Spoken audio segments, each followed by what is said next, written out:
Dans la vaste savane africaine, sous un soleil éclatant, vivait un guépard. Il était connu pour sa vitesse incroyable, le plus rapide de tous les animaux.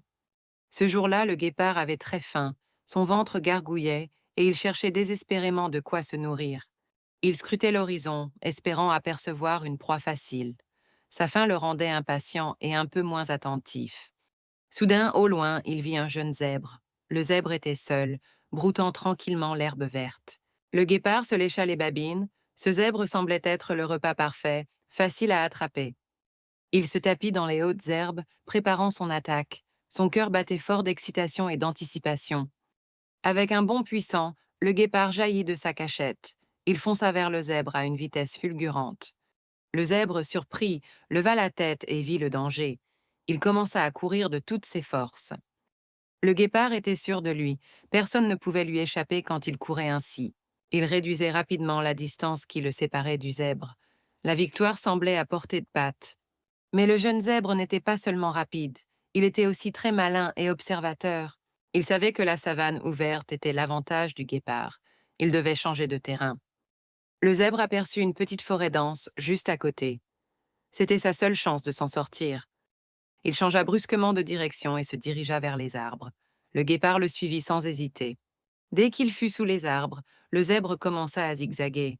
Il courait entre les troncs, tournant à droite, puis à gauche. Le guépard, habitué aux grandes étendues, eut du mal à s'adapter. Sa vitesse était un inconvénient ici. Il devait ralentir pour éviter les obstacles, mais sa faim le poussait à ne pas lâcher prise. Le zèbre continuait ses zigzags, utilisant chaque arbre comme un bouclier. Il était agile et précis. Le guépard, lancé à toute allure, ne voyait plus que sa proie. Il était trop concentré sur la vitesse. Il ne prêtait pas attention aux arbres qui se dressèrent devant lui. Sa confiance le rendait aveugle. Soudain, un gros tronc d'arbre apparut sur son chemin. Le guépard ne le vit pas à temps.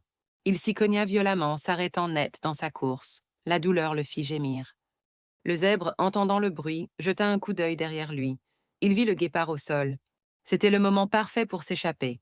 Il accéléra et disparut rapidement dans les feuillages denses. Le guépard, étourdi, essaya de se relever, mais le zèbre était déjà loin, hors de vue.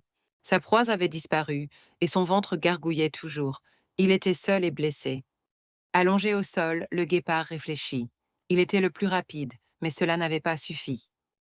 Le zèbre, moins rapide, avait utilisé son cerveau. Il avait été plus intelligent.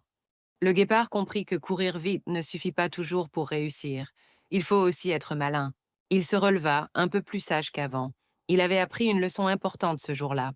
Le guépard retourna dans la savane, non pas vaincu, mais transformé. Il savait qu'il devait aussi penser. Cette histoire nous montre une grande vérité. La force et la vitesse sont importantes, c'est vrai. Mais l'intelligence est souvent bien plus puissante. Elle peut nous aider à surmonter les plus grands défis.